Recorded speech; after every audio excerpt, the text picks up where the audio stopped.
So, hello everyone. Today we are going to learn the very important topic of electrochemistry, that is electrolytic cell and Faraday's law of electrolysis.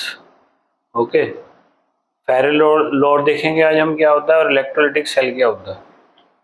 तो electrolytic cell, what is electrolytic cell?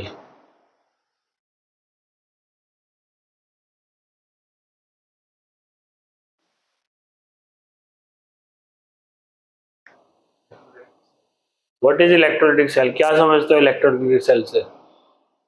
जो chemical energy जो electrical energy. No, that was the galvanic cell. वो किसी galvanic cell से ना, ठीक है, वो उसको बोलते हैं electrochemical cell. Electrolytic cell is which converts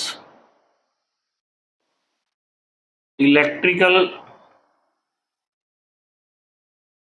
energy into chemical energy. Chemical energy is known as electrolytic cell. उल्टा, वो आपने 10th क्लास में पढ़ा हुआ है, इलेक्ट्रोलिसिस ऑफ वाटर पढ़ा हुआ है, पढ़ा हुआ है ना. हाँ जी. एक ही चैम्बर होता है उसमें. यहाँ पे हम देखते हैं जैसे ये इलेक्ट्रोलिसिस करते हैं मोल्टन NaCl की.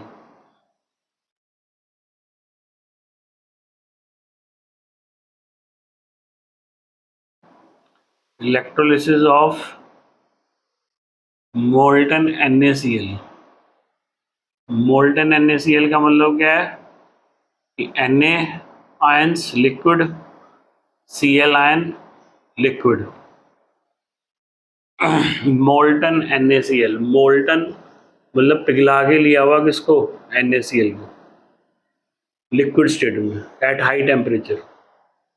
ठीक है, मेल्टिंग पॉइंट बहुत ज़्यादा होगा NaCl का. तो यहाँ पर क्या है? Positive is anode, negative is cathode. इसमें एनोड क्या होगी? पॉजिटिव होगी. उसमें क्या होती है? एनोड नेगेटिव होती है. ठीक है, क्योंकि यहाँ पे हमने बाहर से क्या लगाई हुई है? बैटरी लगाई हुई है. Cathode is negative. ओके, तो जैसे ही इसमें हम स्विच ऑन करेंगे इसमें, तो the current will start flowing. ठीक है, तो इसमें जो चार्ज है वो क्या करेगा? अपोजिट जो काउंटर आयंस हैं they will reach to their opposite electrodes, चलना शुरू कर देंगे. ठीक है, एक तो बैटरी क्या दे रही है? इलेक्ट्रॉन ट्रांसफर कर रही है, जिसकी वजह से क्या होगा? Oxidation reduction. ठीक है, तो ये जो चार्ज पोटेंशियल डिफरेंस है बैटरी का, ये यहाँ पर रोड्स पे आ गया. तो उसकी वजह से क्या होगा? Counter ions they retract towards their opposite poles. Positive negative की तरफ जाएगा, नेगेटिव पॉजिटिव की तरफ जाएगा. तो यहाँ पर क्या होगा? यहाँ पर होगी एट एनोड ऑक्सीडेशन को टेक्स प्लेस. ऑक्सीडेशन हो जाएगी. ये सर बार्स और नॉर्मल बार्स है, ये बार्स में नॉर्मल है जैसे जिंक सॉल्यूशन के अंदर जिंक की रॉड लगी, जिंक में वो सॉल्यूशन रख दीजिए. तो यहाँ तो कुछ नहीं है, यहाँ तो मोल्टन जिंक है, बस कार्बन की रोड्स है, कार्बन की रोड है ये दोनों, और तो कुछ भी नहीं है यहाँ. ठीक है. ठीक है, तो Cl ऑक्सीडाइज हो गया किसमें? Cl2 में, प्लस एक इलेक्ट्रॉन बाहर निकल गया. कितना? हाफ Cl2 बनेगा यहाँ. अगर 2 से मल्टीप्लाई करोगे तो पूरा 2 बन जाएंगे. ठीक है, ऐड कैथोड क्या हुआ? रिडक्शन हो जाएगी. तो रिडक्शन किसकी होगी? सोडियम आयन की. लिक्विड है ये, एक्वस नहीं लिख देना इसको गलती से भी. लिक्विड में लिक्विड है, वो पानी नहीं है वो हमें. ठीक है, एक्वस की अलग है. तो ये सोडियम बन गया. लगी समझ? ओवरऑल क्या होगी? ओवरऑल होगी Na ion liquid plus Cl ion liquid becomes Na solid plus half Cl2 gas. ये इसके प्रोडक्ट ऑफ इलेक्ट्रोलिसिस हो गए. जी product of electrolysis, when you electrolyse NaCl, जब आप NaCl को क्या करेंगे, इलेक्ट्रोलाइज करेंगे तो उससे आपको क्या मिलेगा, सोडियम यहाँ पे डिपॉजिटेड मिलेगा एट कैथोड, और Cl2 यहाँ से बाहर निकलती हुई मिलेगी ठीक गैस के फॉर्म में। ठीक है, जी तो इस टॉपिक में हमने यही यहाँ पे अब डिफरेंट प्रोडक्ट ऑफ इलेक्ट्रोलिसिस देखने हैं।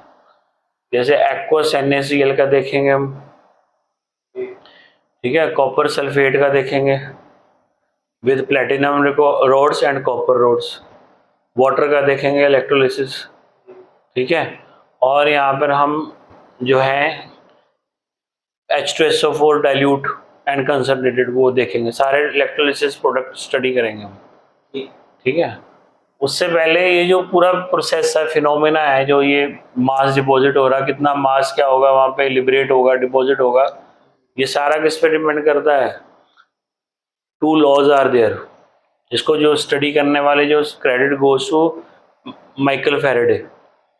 Faraday has studied about the electrolysis, कि कितना यहाँ पर चार्ज पास करेंगे तो कितना मास प्रोड्यूस होगा। जी ठीक है, one of the reason to that who was the scientist who has discovered the cathode rays, J.J. Thomson. तो J.J. थॉमसन को मजबूर करने वाले माइकल फेरेडे हैं, क्योंकि फेरेडे ने जब इलेक्ट्रोलिसिस करी तो यहाँ पर उनके दिमाग में हुआ कि कुछ तो ऐसा है कि जो क्या हो रहा है, इलेक्ट्रिसिटी दे रही है, जी जिसकी वजह से क्या हो रहा है, मास डिपॉजिट हो रहा है। हाँ तो what is that, integral unit of the atom is electron, क्या है, इलेक्ट्रॉन। ठीक है, तो यहाँ माइकल फेरेडे को क्रेडिट जाता है इलेक्ट्रॉन की एक तरह से डिस्कवरी में भी, क्योंकि J.J. थॉमसन ने फिर सोचना शुरू किया कि कुछ तो ऐसा है इलेक्ट्रिसिटी में जो पार्ट है किसका, मैटर का, सब्सटेंस का, क्योंकि सब्सटेंस बन रहा है यहाँ पर, जी सब्सटेंस प्रोड्यूस हो रहा है। अगर आप देखोगे तो ये 35.5 ग्राम, मतलब आधा मोल Cl2 का निकला, और 23 ग्राम क्या बन जाएगी, सोडियम बन जाएगा, अगर एक मोल को इलेक्ट्रोलाइज कर दोगे आप। ओके सब्सटेंस प्रोड्यूस हो रहा है ना, हाँ जी तो किसी चीज में सब्सटेंस प्रोड्यूस हो रहा है, बहुत बड़ी बात है। जी ठीक है, इलेक्ट्रिसिटी पास करके आप प्योर सब्सटेंस प्रोड्यूस करा रहे हो। तो यहाँ पर आप लिखो, पहला जो है first law of Faraday's law of, पहले लिखो टॉपिक का नाम, फैराडेज लॉ ऑफ इलेक्ट्रोलिसिस।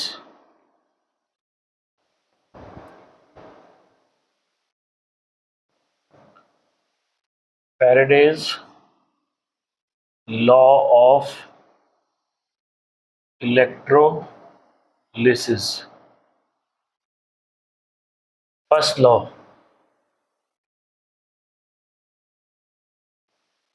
ठीक है, लिखो फर्स्ट लॉ की स्टेटमेंट। जी according to Faraday's first law,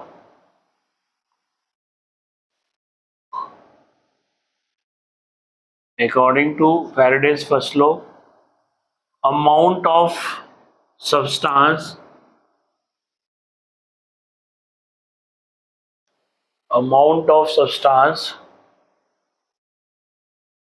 deposited or liberated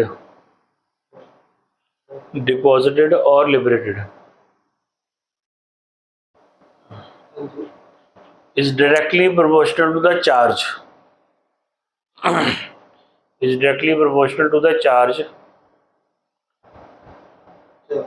pass through the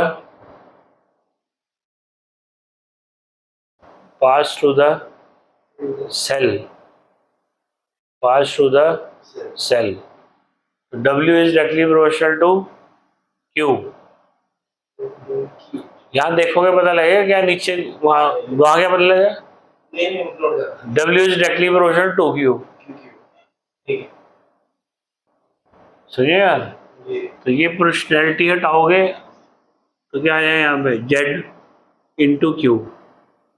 now Q is what, Q होता है करंट इंटू टाइम। तो इफ करंट आपके पास कितना है, 1 एम्पेयर, और टाइम कितना है आपके पास, 1 सेकेंड, तो W किसके बराबर आ जाएगा, Q के। W किसके बराबर आ जाएगा, सॉरी W किसके बराबर आ जाएगा, Z के, very sorry. What is Z? Z is electrochemical equivalent. Z is electrochemical equivalent बोलते हैं इसको. Is Z. तो क्या डेफिनेशन बनी Z की? Z may be defined as a chemical equivalent may be defined as, लिखो, the amount of substance electrochemical equivalent Z may be defined as amount of substance deposited or liberated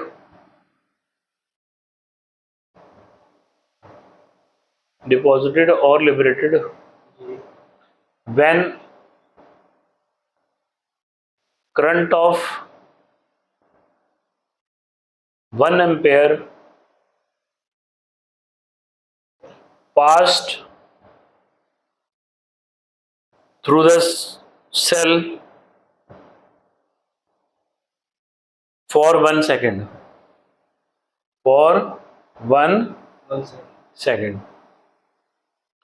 उसको क्या बोलते हैं हम, Z. उतना जो सब Z की वैल्यू क्या होगी, उतना अमाउंट है जितना डिपॉजिट हुआ जब आपने एक एम्पेयर करंट को पास किया फॉर 1 सेकेंड. तो दैट इज इलेक्ट्रोकेमिकल इक्विवेलेंट. ठीक है. तो फर्स्ट लॉ में ये बताता है कि कितना सब्सटेंस डिपॉजिट होगा. सही समझे. अब लिखो Faraday second law.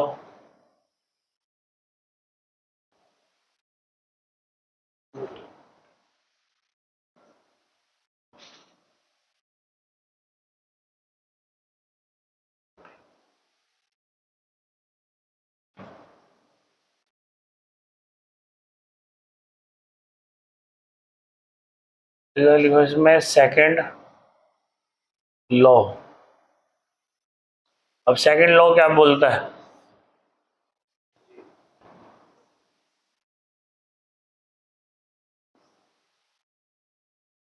Second law बोलता है अगर हमारे पास,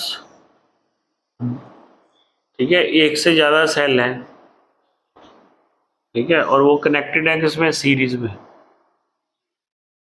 इसमें कनेक्टेड है सीरीज में, और उसमें डिफरेंट इलेक्ट्रोलाइट है.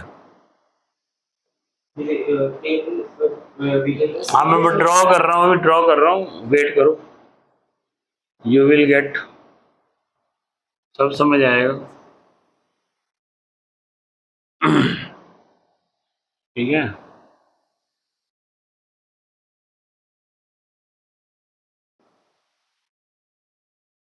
तो सीरीज में ये पॉजिटिव, ये नेगेटिव, ये पॉजिटिव, ये नेगेटिव, ये पॉजिटिव, ये नेगेटिव. तो क्या होगा, नेगेटिव पॉजिटिव आपस में क्या है, कनेक्टेड है. और ये फिर फर्दर बैटरी से लगाया हुआ आपने, जहाँ से आपने चार्ज देना है यहाँ पे. ये इसकी की हो गई, ये लो कनेक्शन किसमें हो गया, सीरीज में हो गया ये. ठीक है. इसमें कोई ऐसा नहीं है सॉल्ट ब्रिज कुछ नहीं है, क्योंकि ये इलेक्ट्रोलाइटिक सेल है. वो होता है किसमें, इलेक्ट्रोकेमिकल सेल में, जहाँ पे चैम्बर अलग अलग होते हैं, एनोड का अलग, कैथोड का अलग. इलेक्ट्रोलाइटिक में नहीं होता, इलेक्ट्रोलाइटिक में सेम चैम्बर होता है. ठीक है. अब ये 3 सेल हो गए. लेट्स से कि पहले वाले में आपने लिया AgNO3, दूसरे वाले में आपने लिया कॉपर सल्फेट, ठीक है, और तीसरे में आपने ले लिया AuCl3, गोल्ड का ओरियम क्लोराइड, ठीक है, AuCl3. अब Ag पे चार्ज कितना होता है, 1 पॉजिटिव. Cu पे चार्ज कितना होता है, 2 पॉजिटिव. गोल्ड पे कितना है, 3 पॉजिटिव. ठीक है. तो on passing same charge, let's say कि हमने यहाँ पे जो चार्ज पास किया, क्यों किया, वो किया 1 फैराडे. अब 1 फैराडे क्या चीज है, what is 1 Faraday? 1 Faraday is a charge on 1 mole of electron. जो 1 मोल ऑफ इलेक्ट्रॉन पे जो चार्ज होता है उसको क्या बोलते हैं? 1 फैराडे। क्या वैल्यू होती है इसकी? 1 mole of electron means 1 mole of electrons 6.022 into 10⁻23। Electron का चार्ज क्या है? 1.6 इंटू 10⁻−19 कूलम। तो ये जो राउंड ऑफ फिगर आएगी ये आएगी 96500 कूलम। इसको 1 फैराडे बोलते हैं। क्या बोलते हैं? 1 फैराडे। मतलब 1 मोल ऑफ इलेक्ट्रॉन का चार्ज है ये। आप अगर 1 फैराडे पास कर रहे हो तो आपने 1 मोल इलेक्ट्रॉन का वहां पे क्या कर दिया? पास कर दिया। 1 मोल क्या कर दिया? पास कर दिया। ठीक है।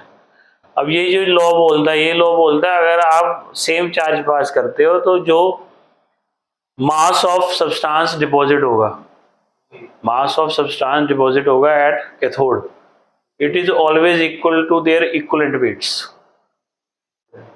It is always equal to their equivalent weights. ये फैराडे सेकंड लॉ बोलता है। मतलब मास ऑफ, अगर हम बात करते हैं किसका? Ag सिल्वर की रेशो कंपेयर किससे करें? मास ऑफ कॉपर से। मास ऑफ कॉपर से। तो ये हमेशा बराबर होगा इक्विवेलेंट वेट ऑफ Ag और इक्विवेलेंट वेट ऑफ कॉपर। इनकी मास रेशो जो है वो इक्विवेलेंट वेट के बराबर है। ठीक है। जब when you are passing the same charge.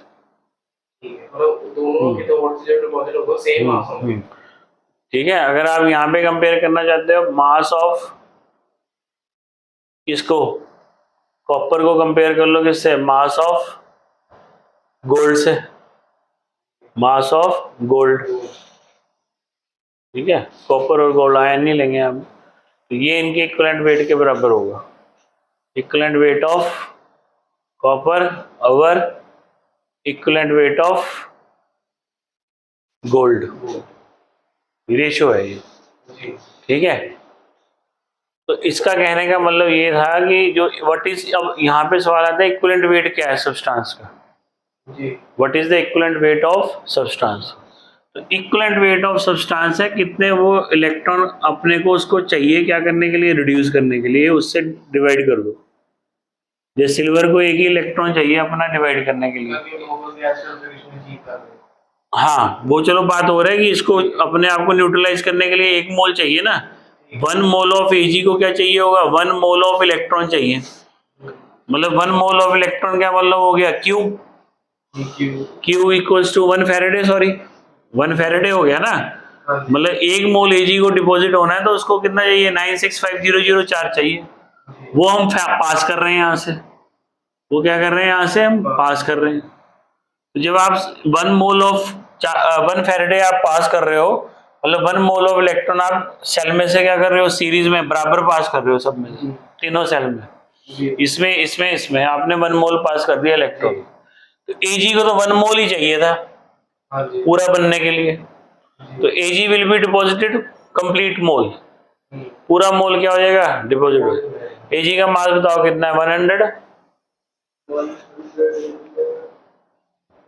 What is the mass of Ag? 120.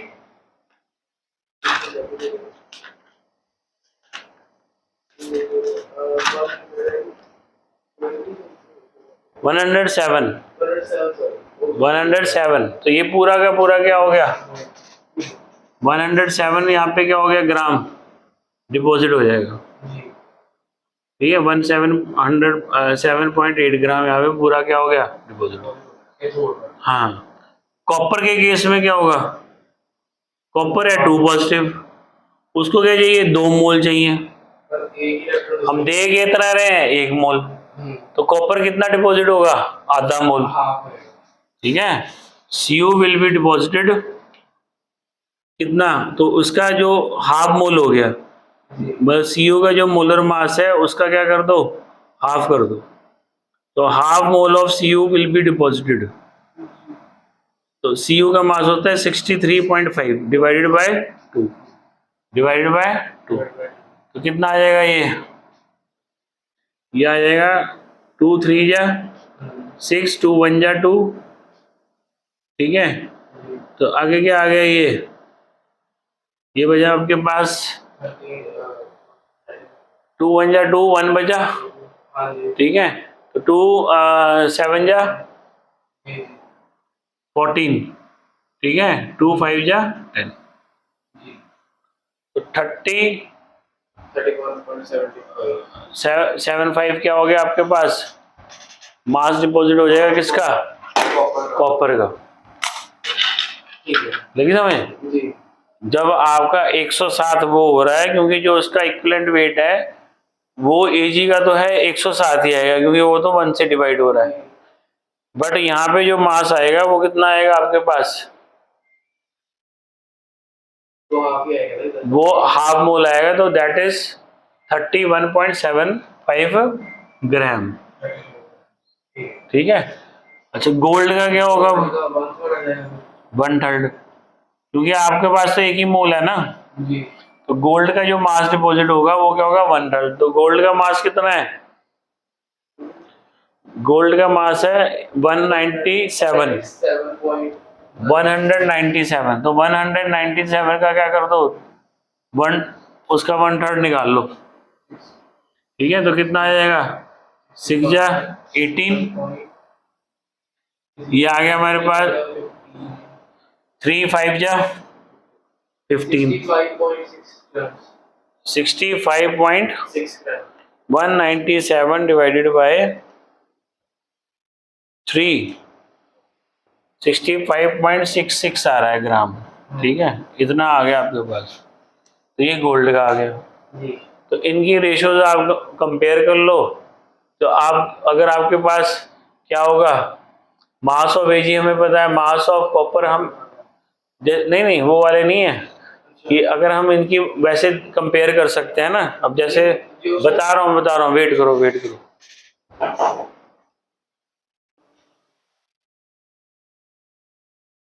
अब जैसे यहाँ पर है मास of Ag and mass of copper, तो मैं इसको रब करता हूँ। तो Ag का कितना डिपॉजिट हुआ, 107.8। कॉपर का कितना डिपॉजिट हुआ सेम पास करने पे, 31.75, ठीक है। डिवाइड करो 107 को इससे, 107.8 डिवाइडेड बाय 31.75, तो कितना है 3.39। तो मास ऑफ Ag क्या है, मास ऑफ Ag कितना है, जब इसको कर देंगे 3 पॉइंट कितना है 39, ठीक है। It is 3.39 times of mass of copper, mass of copper. समझ आई बात रिलेशन की, कि जो मास ऑफ Ag है वो 3.39 टाइम्स है किससे, मास ऑफ कॉपर। समझ आई बात आपको, ठीक है। क्या मतलब है इसका, इक्विवेलेंट मास Ag का 107.8, इक्विवेलेंट मास ऑफ कॉपर ही है। तो उनकी जब हमने रेशियो कंपेयर की, what we found, mass of Ag is 3.39 times more as compared to mass of copper, जो एक्चुअल कॉपर है उससे उतना बड़ा है हाँ ज्यादा है। तो ये है फैराडे सेकंड लॉ, ठीक है ये है फैराडे सेकंड लॉ। अब जो आपके न्यूमेरिकल है सारे, जी वो दोनों लॉ आपको फॉलो करने पड़ेंगे, फर्स्ट लॉ और सेकंड लॉ, क्योंकि हम यहाँ पर CBSE में Z नहीं निकालते, Z हमें गिवन नहीं है, NCERT जो क्वेश्चंस है, ठीक है। Z का डेटा नहीं देते हमें, वो क्या करते हैं इन दोनों लॉ मिलके निकालते हैं हम। तो फर्स्ट लॉ से हम चार्ज निकाल लेते हैं QIT करके, उस चार्ज को फिर यूज करते हैं कहाँ पे, हम मास फाइंड आउट करने में। तो जितने भी न्यूमेरिकल हैं फैराडे लॉ के, वो जो हम आगे करेंगे देखेंगे, वो सारे के सारे दोनों लॉज इकट्ठे we have to apply the, ठीक है, बोथ द लॉज टुगेदर, दोनों इकट्ठे लगाने पड़ेंगे, ठीक है। फिर हमारे पास क्या आ जाता है, इजिली हम फाइंड आउट कर सकते हैं मास, और मास दिया हो तो चार्ज निकाल सकते हैं, ठीक है। ऐसे क्वेश्चन घूमेंगे, चार्ज दिया है तो मास निकाल लो, मास दिया है तो चार्ज निकाल लो, चार्ज दिया है तो मास निकाल लो। अच्छा, अब उस चार्ज आ गया तो आगे टाइम निकाल लो, ठीक है। वो मतलब आपस में वो किया हुआ है उनको ब्लेंडिंग, अलग अलग टाइप के वैरायटी ऑफ क्वेश्चन। ठीक है। This is all about Faraday's law of electrolysis. Faraday's law of electrolysis. अब आपका जो क्वेश्चन आ रहा है वो आ रहा है कि इक्विवेलेंट वेट और जो उसका वैसे मास है, मास ऑफ सब्सटेंस, क्या फर्क है। तो फर्क यही है कि इक्विवेलेंट वेट आप क्या होता है, इक्विवेलेंट वेट वैसे नॉर्मेलिटी में निकालने में काम आता है, पर यहाँ पे इलेक्ट्रोकेमिस्ट्री में आप ये लगा लो कि इक्विवेलेंट वेट का फॉर्मूला हो गया मोलर मास, कितना मोलर मास है, डिवाइडेड बाय चार्ज, मतलब चार्ज नहीं, मतलब number of moles of electron कह लो, number of moles of charge, तो चलो वो QIT हो जाएगा, ठीक है। Equivalent mass is molar mass over mole of number of moles of electrons, ठीक है, which it you can say gain moles of electron gain for their reduction. Cathode पे क्या हो रही है, रिडक्शन हो रही है ना, तो कैथोड पे रिडक्शन हो रही है, तो कितने मोल ऑफ इलेक्ट्रॉन वो क्या कर रहा है, गेन कर रहा है, उससे डिवाइड कर दो। जैसे Ag का 107 है, तो Ag को किससे डिवाइड करेंगे हम, 1 से। तो Ag के केस में जो मोलर मास है वो कितना है, 107.8 है, तो उसका इक्विवेलेंट मास भी क्या आ जाएगा, 107.8 है।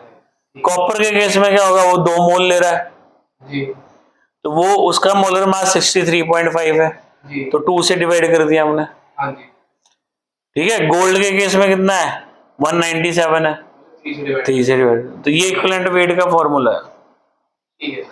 बस इक्विवेलेंट वेट की रेशियो को कंपेयर कर देना है तो इनका रिलेशन आ जाएगा। फैराडे ये कहना चाह रहे थे कि जब आप सेम चार्ज पास करोगे तो जो रेशियो ऑफ मासेस होगी 2 सेल की, हाँ जी, ठीक है, वो डायरेक्ट इक्वल्स टू होगी या डायरेक्टली प्रोपोर्शनल होगी देयर इक्विवेलेंट वेट्स, ठीक है। देयर इक्विवेलेंट वेट, जितना सब्सटेंस का इक्विवेलेंट वेट है सेम चार्ज पास करने पे तो वो रेशियो में आएगा। जी सर।